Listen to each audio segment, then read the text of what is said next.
Good morning and welcome to live edition of Coffee and the Word. I have a confession to make. Most of the time I make these videos the night before. Last night I didn't get home till after, right at 10 o'clock, so I didn't make one yesterday.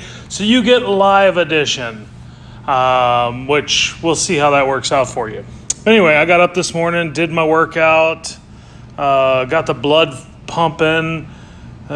Still very tired. It's been a long week already.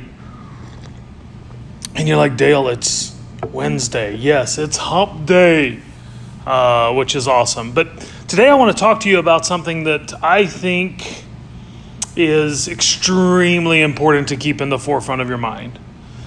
Paul says this. He says, "It is no longer I who live, but Christ who lives in me." And so I titled today's message, Living Out Your Confession. And I want to go jump from Matthew chapter 16. And here's what's going on is Jesus asked his disciples in verse 13. He says, "Who do people say the Son of Man is?" They replied, "Some say John the Baptist, others say Elijah, and still others Jeremiah, or one of the prophets." And so Jesus says, what are people saying about me? Who do people think that I am? When they talk about me, who are they saying that I am? And they're like, well, you're pretty awesome, right? We got that. Some think you're like John the Baptist. Some have even suggested that you are a resurrected version or a reincarnated version of Elijah. And some say Jeremiah, and others say just another prophet. So in other words, you're really, really special. I mean, like, really.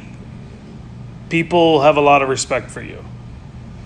And Jesus asks a very important question. Who do you say I am? Now, what's interesting about this question is because however you answer this question will dictate how you live inside that confession. Does that make sense? Like, however you answer that question, who do you say that I am? And I'm going to be honest with you, there's a lot of people today who view Jesus as, man, he was just a good guy. He was a great prophet. He was a wonderful teacher. He was a great moral leader. That's how people view Jesus, and so they live out that confession. They try to live their life in accordance to what he said in his teaching because they're important, and they try to be good people. But this is what Jesus is asking. Who do you say I am? And how you answer this question will determine how you respond to him. Here's how Peter answers.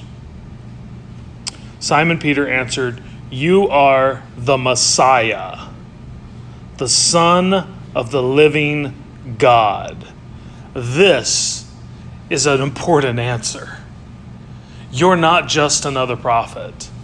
Prophets are great, but you're not just one of those. You're not just another messenger. You're more than that.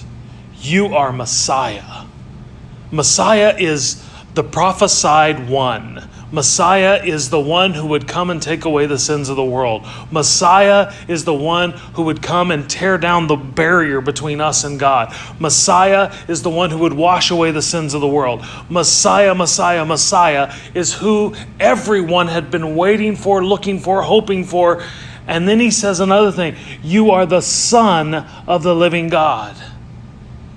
John 3:16, one of the most popular verses in all of Scripture. For God so loved the world that he gave his one and only Son, that whoever believes in him will not perish but have everlasting life. You are that guy. You are the one who can both forgive sins, heal the sick. You are the one who can raise the dead and bring and give me new life. You're the one who made it possible for me to cry out, Abba, Father. You're the one who made it possible for me to be able to approach the throne of grace with boldness. It's all because of you. You are the Messiah, the Son of the living God. And I love how Jesus answers.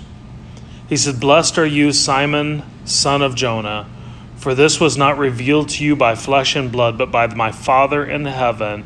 And I tell you that you are Peter, and on this rock I will build my church, and the gates of Hades will not overcome it. I will give you the keys to the kingdom of heaven. Whatever you bind on earth will be bound in heaven, and whatever you loose on earth will be loosed in heaven. Then he ordered the disciples not to tell anyone that he was the Messiah. So, really interesting thing. He comes back and he's like, based on this confession, upon this rock, Simon, I will build my church. My church will be built on the confession that I am the Messiah, the Son of the living God.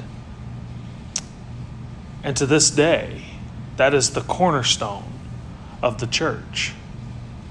The church sometimes becomes social clubs and really neat constructs of liturgy. But if it's not built on the cornerstone of this confession, it's missing all of its power. And so this morning I want to ask you, are you living out your confession?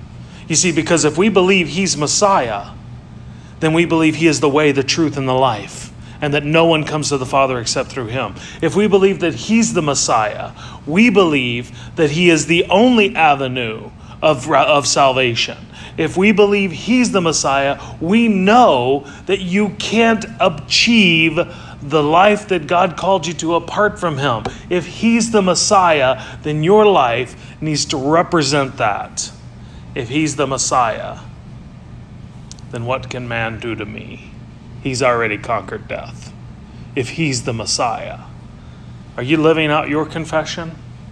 I believe he is the Messiah. And I believe that that confession propels me to excellence. I believe that that profession offers me a spirit that dwells in me, which we'll talk more about tomorrow. For today, are you living out your confession? God bless you. Hope you have a wonderful today. I hope you have a wonderful hump day. It's almost the end of the week. Well, at least it's in the middle. God bless you. This has been another edition of Coffee and the Word.